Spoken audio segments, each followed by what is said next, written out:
येणाऱ्या काळामध्ये गोल्ड आणि सिल्वरमध्ये एक मोठं करेक्शन येऊ शकतो, मोठा क्रॅश येऊ शकतो. असं का म्हणतोय मी? याच्या मागची कारणं शोधण्याचा प्रयत्न करू या व्हिडिओमध्ये. नमस्कार, माझं नाव पंकज मुळे. मी एक NISM सर्टिफाईड आहे. सगळ्यात पहिल्यांदा आपण बघूया की रशिया युक्रेनमध्ये जे वॉर चालू आहे खूप दिवसापासून, हे वॉर कुठेतरी थांबताना दिसतंय. कारण की येणाऱ्या काळामध्ये जिनिव्हामध्ये एक मीटिंग अमेरिकेने अरेंज केलेली आहे. त्यातनं जर हे वॉर थांबलं ना, तर ग्लोबल मार्केटमध्ये जी अस्थिरता निर्माण झालेली आहे ती कुठेतरी कमी होताना दिसते.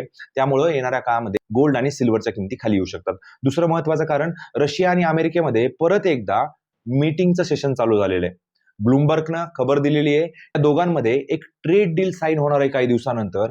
आणि जर ही ट्रेड डील झाली ना, तर डॉलर स्ट्रॉंग होईल. परत एकदा व्यापार चालू होईल रशिया आणि अमेरिकामध्ये, आणि ग्लोबल मार्केटमध्ये डॉलरचं अजून वर्चस्व वाढेल. आणि ज्यावेळेस डॉलर स्ट्रॉंग होतो त्यावेळेस गोल्ड आणि सिल्वरच्या प्राइस खाली यायला चालू होतात.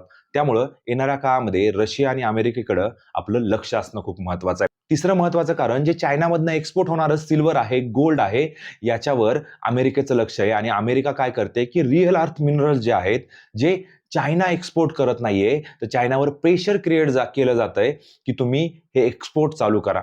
त्यामुळे येणाऱ्या काळामध्ये भरपूर दिवस चायना हे होल्ड करू शकणार नाहीये आणि ते एक्सपोर्ट चालू करतील. आणि ज्यावेळेस एक्सपोर्ट चालू केलं जाईल त्यावेळेस डिमांड आणि सप्लायमध्ये जो आता सध्या इश्यू आहे, ते प्रॉब्लेम सॉल्व्ह झाल्यानंतर सिल्वर आणि गोल्डच्या किमती ज्या आहेत त्या खाली यायला चालू होतील. चौथं महत्वाचं कारण बिटकॉइन आहे. आपण जर बघितलं तर बिटकॉइनच्या किमती मागच्या एका वर्षामध्ये खूप मोठ्या प्रमाणावर क्रॅश झालेल्या आहेत, खूप खाली आलेल्या आहेत. प्रत्येक क्रिप्टोकरन्सीचं एक्झाम्पल घ्या तुम्ही, प्रत्येक क्रिप्टोकरन्सी ही खाली आलेली आहे. आणि किती आलेली आहे? तर जवळपास 50 ते 60%. बिटकॉइन तर फक्त 60,000वर आता मिळतोय. आणि ही गोष्ट का धोक्याची घंटा आहे? कारण की काय आहे की ह्या जे कॉइन आहे, हे क्रिप्टोकरन्सीवाले जे होते ना, हे काय करत होते की गोल्डला बॅक करत होते. म्हणजे क्रिप्टो ॲसेटला सपोर्ट करण्यासाठी गोल्डमध्ये इन्व्हेस्टमेंट करत होते आणि खूप मोठ्या प्रमाणावर मार्जिन ट्रेडिंग करत होते. म्हणजेच काय की बिटकॉइनची जी प्राइस आहे, बिटकॉइन किंवा इथेरियम यांच्यावर मार्जिन घेऊन ते गोल्ड इन्व्हेस्टमेंट करत होते. आणि आता सध्या बघितलं की एवढ्या मोठ्या प्रमाणामध्ये क्रॅश आल्यामुळं यांचा जो मार्जिन मनी आहे तो त्यांना पे करायचा आहे.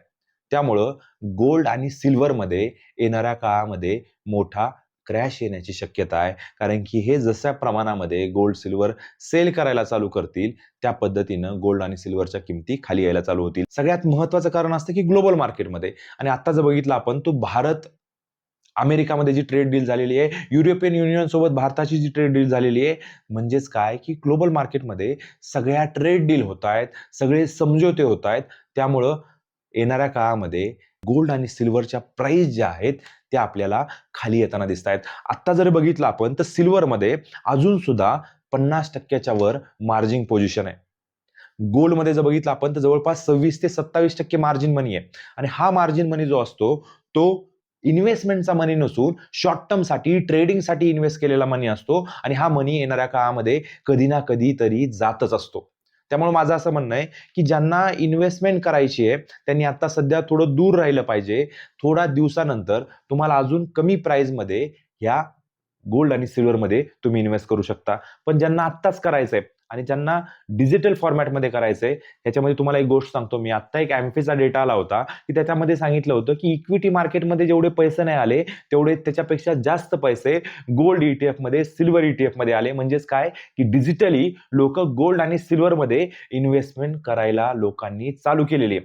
कारण काय की फिजिकल घेतलं तुम्हाला तर 3% GST लागतो. डिजिटली बाय केलं किंवा तुम्ही ETF थ्रू बाय केलं तर तुम्हाला 0.50 पैसे लागतात दरवर्षी. त्यामुळे ह्या दोघांमध्ये पण तुम्हाला फरक आहे. आणि फिजिकलमध्ये रिस्क असते. डिजिटलमध्ये तुम्ही छोट्या अमाऊंटनं, म्हणजे आपण जर समजा निपॉनचा गोल्ड ETF जर बघितला तर जवळपास 134, 135 किंवा 140 रुपयाला तुम्हाला मिळून जाईल. म्हणजे तुम्ही खाली आलं की तुम्ही त्याच्यामध्ये चांगल्या पद्धतीने ॲव्हरेज आउट करून लॉंग टर्ममध्ये चांगली वेल्थ क्रिएट करू शकता. ETF मध्ये SIP पण लावता येते. त्यामुळे तुम्हाला नक्कीच ह्याच्यामध्ये फायदा होऊ शकतो. लॉंग टर्मच्या इन्व्हेस्टमेंटसाठी जर तुम्ही चांगल्या प्लॅटफॉर्मच्या शोधामध्ये असताल तर मार्केटमध्ये असंख्य प्लॅटफॉर्म आहेत. त्यापैकी एक मी तुम्हाला सजेस्ट करणार आहे, रुपीझी. याच्यामध्ये तुम्ही म्युच्युअल फंड्समध्ये इन्व्हेस्ट करू शकता. गोल्ड ETF, सिल्वर ETF मध्ये कुठल्याही ॲसेट क्लासमध्ये इझिली इन्व्हेस्टमेंट करू शकतात. म्हणजेच काय, तुम्ही कमी रिस्कमध्ये चांगले म्युच्युअल फंड्स सिलेक्ट करण्याचा ऑप्शन या ॲपमध्ये. याची लिंक मी तुम्हाला डिस्क्रिप्शनमध्ये देणार आहे, तर तुम्ही नक्की व्हिजिट करा आणि ह्या ॲपला लॉग इन करा. तर अशाच नॉलेजेबल कंटेंटसाठी या चॅनलला सबस्क्राईब करा. मराठीमध्ये सोप्या भाषेमध्ये मराठी माणसासाठी हा चॅनल बनवण्यात आलेला आहे. तुमच्या नातेवाईकांना, तुमच्या मित्रपरिवाराला नक्कीच व्हिडिओ शेअर करा. धन्यवाद.